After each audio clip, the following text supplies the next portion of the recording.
Hello everyone, welcome back to our channel मिसो मैडू a premium coaching centre.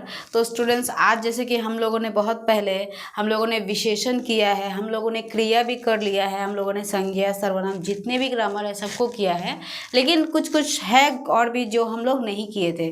तो आज हम यहाँ पे अविकारी या अव्यय शब्द जिसको कहते हैं, आज हम उसके बारे में यहाँ पे पढ़ेंगे। यानी कि जिसमें वर्ब, एडवर्ब ये सब जो आता है, एडवर्ब हो गया, प्रीपोजिशन, कंजक्शन, ये सब तो आप लोगों ने पढ़ा होगा। तो इसी को आज हम हिंदी में अच्छे से जानेंगे, पहचानेंगे। तो स्टार्ट करते हैं आज का वीडियो, ठीक है। तो अव्यय या अविकारी शब्द, इसको अव्यय या अविकारी शब्द भी बोलते हैं। अविकारी शब्द के ऊपर मैं पहले भी एक वीडियो डाल चुकी हूँ, तो उसमें अविकारी शब्द होता क्या है, ठीक है, अविकारी शब्द को कैसे पहचानेंगे, अविकारी शब्द किन शब्दों को कहा जाता है, तो ये सब जो है इसके ऊपर मैंने एक वीडियो डाला है, आप लोग जाकर मेरा वो वीडियो देखिएगा। और आज हम यहाँ पे अव्यय के कितने भेद है, यानी कि अव्यय या अविकारी, ठीक है, इसके कितने भेद है, क्या क्या है, आज हम उसको पढ़ेंगे। तो सबसे पहले अव्यय होता क्या है, तो देखिए अव्यय अविकारी एक शब्द को ही कहा जाता है। अव्यय का अर्थ, अविकारी का अर्थ एक ही होता है, ठीक है। तो सबसे पहले देखते हैं अव्यय। तो अव्यय का अर्थ होता है जिसका व्यय नहीं है, मतलब जिसका कोई माने ही नहीं है, ठीक है। अव्यय हमेशा अपने मूल रूप में बना रहता है, यानी कि जो लाइन है उस लाइन में जो मूल शब्द होता है, तो उसी जो शब्द है उस शब्द से जो उसका जो मूल रूप निकल के आता है। जैसे कि आप लोग कोई स्टोरी पढ़ते हैं, तो स्टोरी के आधार पर, कोई कहानी के आधार पर आप लोगों को जो उसकी मूल बातें हैं, ठीक है, जो मूल बात है उसी मूल को हम लोग अव्यय या अविकारी शब्द बोलते हैं, ठीक है। इसका कोई व्यय अपना नहीं होता है, ठीक है। तो जैसे कि देखिए अव्यय का अर्थ होता है कि जिसका अव्यय नहीं है। अव्यय हमेशा अपने मूल रूप में बना रहता है, मतलब जो मेन है, जो मूल चीज है उसी में ये रहता है। इसी को हम लोग अव्यय या अविकारी बोलते हैं, ठीक है। और देखिए यहाँ पे लिंग, वचन, पुरुष तथा कारक इत्यादि के कारण इसमें कोई विकार पैदा नहीं होता। यानी कि जहाँ पे ये सब आता है तो इसके कारण भी जो बदलाव होना चाहिए, विकार का अर्थ होता है बदलाव, परिवर्तन, तो वो चीज़ भी नहीं होता है, ठीक है। मतलब कोई चीज़ जो बड़ी होती है, मान लीजिए अगर वहाँ पे लिंग आ गया, स्त्रीलिंग या पुल्लिंग, तो वो आने के बाद भी, क्योंकि ग्रामर में लिंग आता है, वचन आते हैं, एक वचन, बहुवचन, तो उसके कारण वाक्य बदलता है, ठीक है। लेकिन यहाँ पे इस चीज़ों से क्या है, अव्यय पर कोई फर्क नहीं पड़ता, क्योंकि पुरुष तथा कारक, कारक के बारे में भी मैंने पढ़ा है, आप लोग वो जाकर देखिएगा, समझिए पहले कि ये होता क्या है, ठीक है। तो इसके कारण भी इसमें कोई विकार पैदा नहीं होता, मतलब कोई बदलाव नहीं होता, ठीक है, कोई विशेष चीज़ बदलाव नहीं होता है। इसी को हम लोग अव्यय या अविकारी बोलते हैं। तो आप लोग इसको अव्यय ही बोलिए, और अविकारी भी आप लोग बोल सकते हैं कि अगर क्वेश्चन आ जाए अविकारी शब्द होता क्या, अविकारी होता क्या, अविकारी से आप क्या समझते हैं, फिर अव्यय शब्द होता क्या है, अव्यय से आप क्या समझते हैं, तो इसका अर्थ यही निकलेगा, ठीक है। तो अतः अव्यय ऐसे शब्दों को ही कहते हैं जिसका कोई विकार पैदा नहीं होता, वो सिर्फ जिसका अपना कोई अर्थ नहीं होता, व्यय नहीं होता, और वो सिर्फ मूल रूप से ही बनता है, ठीक है। और वहाँ पे कोई भी ग्रामर आ जाए, कोई भी व्याकरण आ जाए, लिंग आ जाए, वचन आ जाए, पुरुष तथा कारक इत्यादि आ जाए, पुरुष यानी कि पुल्लिंग, ये कोई भी आ जाए, कारक इत्यादि कुछ भी आ जाए, इसके कारण भी यहाँ पे कोई विकार पैदा नहीं होता, कोई बदलाव परिवर्तन नहीं होता है। इसी को हम लोग अव्यय शब्द कहते हैं, ठीक है। और देखिए जिसके रूप में लिंग, वचन, पुरुष अथवा कारक के चलते कोई विकार उत्पन्न नहीं होता, जैसे कि देखिए, जैसे कि मतलब इसके कारण तो कोई विकार पैदा होता ही नहीं है, लेकिन जैसे हम कैसे पहचानेंगे, तो वो देखिए, जैसे कि जब तक, ठीक है, तो जब तक में कोई विकार, इसमें आप लोग जभी तभी, जबू तबू, ठीक है, या जाप तब, ऐसे तो आप लोग लिख नहीं सकते, ये कहीं भी जाएगा, ये ऐसे ही रहेगा, ये शब्द चेंज नहीं होगा। तो ऐसे ही शब्द विकारी शब्द होते हैं, और इनका मूल जब तब, ठीक है, ये इनका मूल है, ये अपने ही मूल में बन के आता है, ठीक है। जब तब, इधर, इधर को भी आप बदल नहीं सकते, चाहे वहाँ पे कोई भी व्याकरण आ जाए, ये वचन आ जाए, या फिर आपका ये लिंग आ जाए, कुछ भी आ जाए, ये बदलता नहीं है बिल्कुल भी। और अभी, अभी भी नहीं बदलता। उधर, इधर, उधर, वहाँ, वहाँ, कब, क्यों, आह, ठीक, अरे, और, तथा, एवं, किंतु, परंतु, बल्कि, इसलिए, अतः, अतएव, चूंकि, अर्थात, इत्यादि। तो ये सब जो शब्द हैं, आप लोग जब इस कहानी पढ़ते हैं या फिर आप लोग कोई कविता पढ़ते हैं, कुछ भी पढ़ते हैं, आप लोग कुछ भी संक्षेप लिखते हैं, स्टोरी लिखते हैं, तो वहाँ पे ऐसे जो शब्द आते हैं ना, इसी को हम लोग अव्यय बोलते हैं, अव्यय शब्द बोलते हैं, यानी कि अविकारी शब्द बोलते हैं। ठीक है, तो ऐसे ही शब्द को अव्यय अविकारी शब्द कहा जाता है। तो समझ में आ गया? आप लोग इसका स्क्रीनशॉट ले लीजिए, क्योंकि ये देखिए ये बहुत इंपॉर्टेंट है और बहुत एक्सप्लेन करके मैंने यहाँ पे बता दिया है कि आप लोग इसको कैसे पहचानेंगे, ये बहुत ज़रूरी होता है। ठीक है, बहुत लोगों का ये क्लियर नहीं है, मैं जानती हूँ। देखिए, जिसका जिसका क्लियर है या कोई प्रॉब्लम है तो यहाँ से तो क्लियर हो जाएगा, लेकिन जिसका भी एकदम ही क्लियर नहीं है या जिसने कभी पढ़ा ही नहीं है, वो यहाँ से पहले अव्यय शब्द को पहचाने कि वो होता क्या है। और लिंग, वचन, ये सब आने के बाद भी, जुड़ने के बाद भी ये इसमें कोई विकार पैदा नहीं होता, मतलब ये चेंज बिल्कुल भी नहीं, बदलता नहीं है, ये जैसे का वैसा ही शब्द रहता है।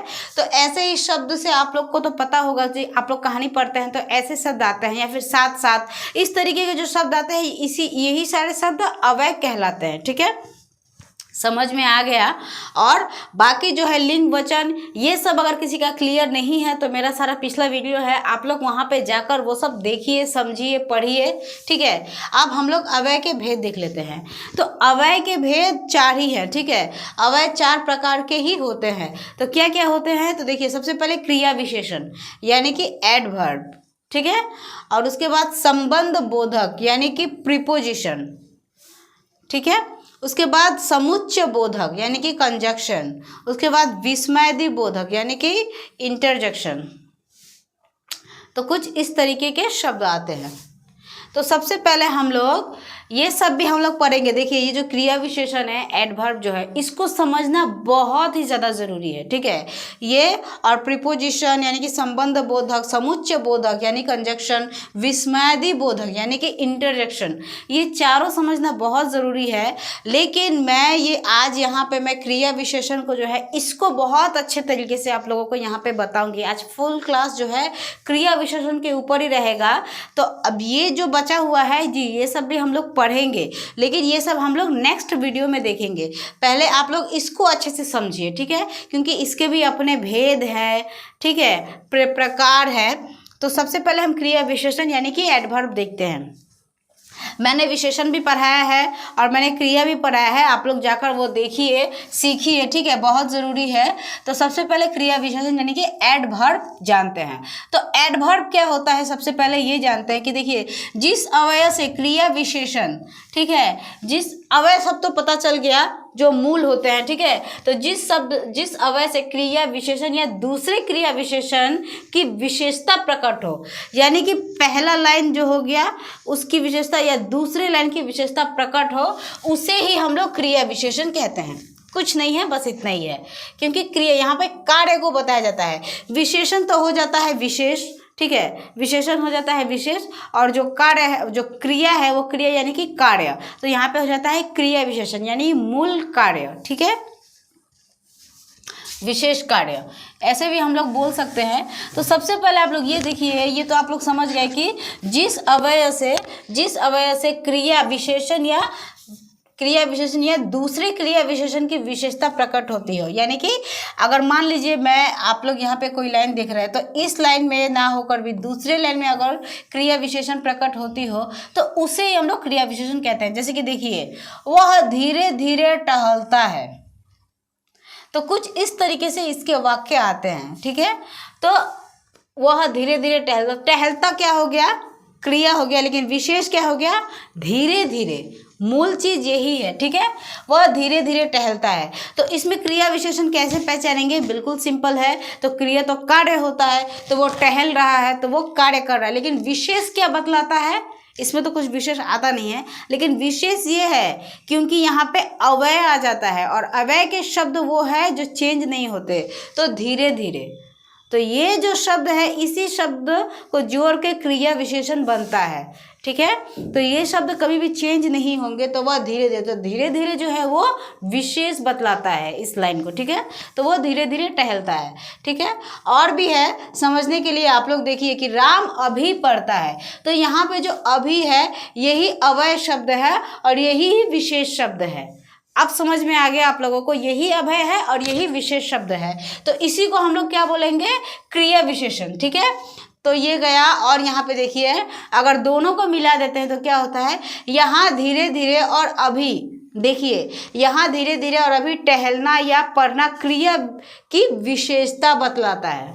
ठीक है, क्योंकि यहाँ पे कार्य तो हो रहा है लेकिन विशेष क्या है, जैसे कि धीरे धीरे जो है वो विशेष है। ठीक है, और अभी जो है वो भी विशेष है। तो यहाँ पे धीरे धीरे और अभी टहलना या पढ़ना क्रिया की विशेषता है। मतलब ये जो टहलना है ये तो क्रिया हो गई और पढ़ना है वो भी क्रिया हो गया, लेकिन टहलना या पढ़ना क्रिया की विशेषता बतलाते हैं। ठीक है, तो कुछ ऐसे ही होते हैं।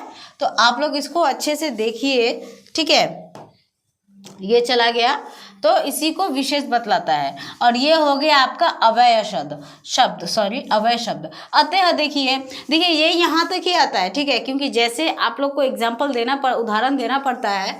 तो जैसे अतः ये क्रिया विशेषण है, चूंकि ये क्रिया विशेषण है, इसके अलावा क्रिया विशेषण दूसरे क्रिया विशेषण की भी विशेषता बतलाता है। मतलब अपनी विशेषता बतलाते बतलाते वो दूसरे की भी विशेषता बतलाते हैं। ये क्रिया विशेषण ही करता है। ठीक है, बतलाता है। जैसे देखिए यहाँ पे राम बहुत धीरे धीरे दौड़ता है। ठीक है, ये समझिएगा, हाँ राम बहुत धीरे धीरे दौड़ता है। तो यहाँ बहुत क्रिया विशेषण है। ठीक है,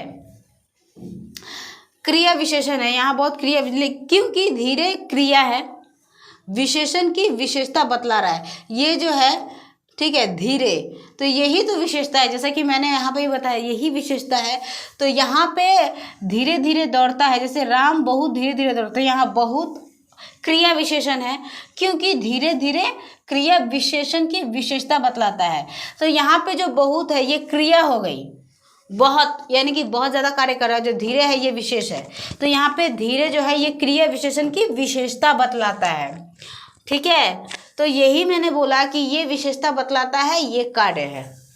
तो कुछ इसी तरीके से यहाँ पे क्रिया विशेषण है। ठीक है, तो विशेषण बतलाता है, तो इसी को हम लोग क्रिया विशेषण कहते हैं।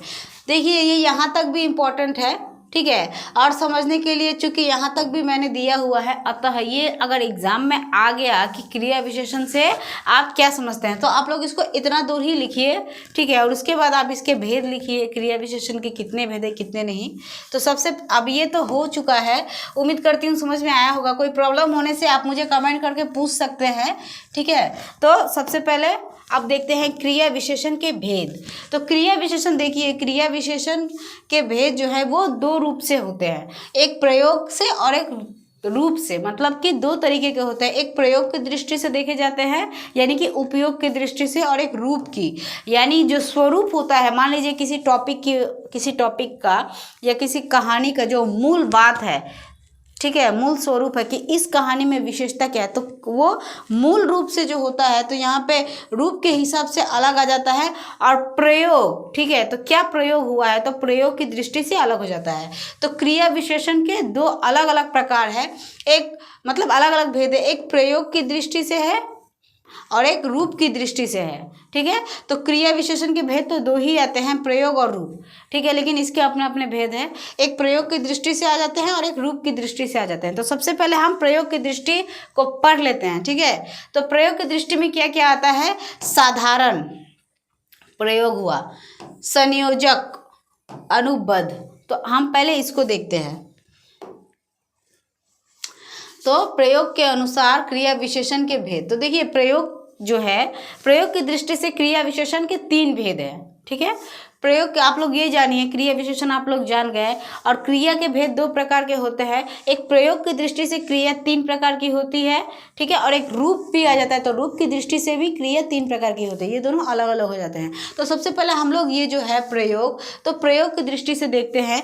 तो प्रयोग की दृष्टि से क्रिया कितने प्रकार की है, क्रिया तीन प्रकार की है, एक है साधारण, एक है संयोजन, एक है अनुबद्ध। ठीक है, एक है अनुबद्ध।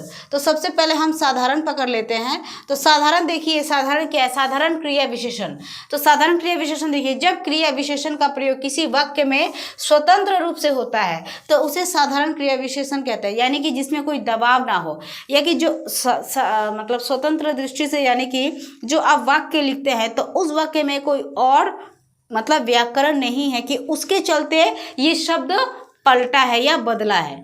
वो डायरेक्टली स्वतंत्र हिसाब से, यानी कि जो चाहिए वही लिखा गया है।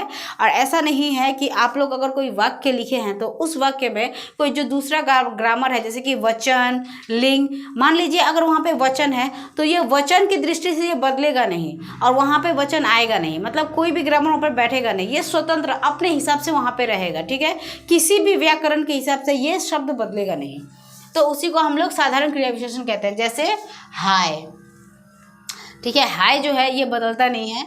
अब मैं क्या करूं, वह लड़का कहाँ गया, तो कुछ इस तरीके से होते हैं। अब योजक विशेषण मतलब क्रिया विशेषण देखते हैं। तो जिन क्रिया विशेषण का संबंध, ठीक है, किसी उपवाक्य से रहता है उन्हें संयोजन क्रिया विशेषण कहते हैं। ठीक है, अब आप लोग ये मत पूछिए, उपवाक्य जो है उसके ऊपर भी मैंने वीडियो डाला है, आप लोग जाकर समझिए। ठीक है, तो उसे क्रिया विशेषण कहते हैं। जैसे जहाँ अभी मकान है वहाँ किसी समय फुलवारी थी, तो कुछ इस प्रकार के वाक्यों को हम लोग योजक क्रिया विशेषण कहते हैं। अब अनुबद्ध क्रिया विशेषण देखिए कि जिन क्रिया विशेषणों का प्रयोग अवधारण निश्चय के लिए किसी भी शब्द भेद के साथ होता है, मतलब अनुबद्ध, जिन क्रिया विशेषण का प्रयोग अवधारण यानी कि निश्चय के लिए किसी शब्द भेद के साथ होता है, मतलब शब्दों के कारण जो पलटता है, उन्हें ही अनुबद्ध क्रिया विशेषण कहते हैं। जैसे मैंने उसे देखा तक नहीं, ठीक है, यहाँ तो किसी ने धोखा ही दिया है। तक और ही जो है वो अनुबद्ध क्रिया है। ये जो तक है और ये जो ही है ये अनुबद्ध क्रिया है। तो प्रयोग की दृष्टि से ये 3 प्रकार के हैं। क्या क्या है मैंने समझा दिया, आप लोग इसका स्क्रीनशॉट ले लीजिए। ये बहुत इंपॉर्टेंट है, बहुत ही ज़्यादा इंपॉर्टेंट है। ये सीखने को भी नहीं मिलता है, और अगर सीखते भी हैं तो अच्छे से नहीं समझ पाते। तो आप लोग इसका स्क्रीनशॉट ले लीजिए, लिख लीजिए, और घर पे आप लोग अच्छे से इसको प्रैक्टिस कीजिए। आप लोग इसका स्क्रीनशॉट ले लीजिए। अब बच जाता है क्रिया के रूप। तो रूप के हिसाब से वो 3 प्रकार के हैं। तो ये वीडियो ज़्यादा लंबा हो चुका है, तो हम और आज के लिए इतना ही। ये जो रूप की दृष्टि से मूल, यौगिक और स्थानीय, इसको हम नेक्स्ट वीडियो में पढ़ेंगे। क्रिया विशेषण पार्ट 2 हम इसका लेकर आएंगे, उसमें हम इसको डिस्कस करेंगे। ठीक है, अभी आप लोग यही अच्छे से पढ़िए और इसको प्रैक्टिस कीजिए। और वीडियो बहुत इंपॉर्टेंट है तो अपने फ्रेंड सर्कल में, ग्रुप में शेयर कीजिएगा, और चैनल को सब्सक्राइब कीजिए, वीडियो को लाइक कीजिए और शेयर कीजिएगा ज़्यादा से ज़्यादा। तब तक के लिए बाय।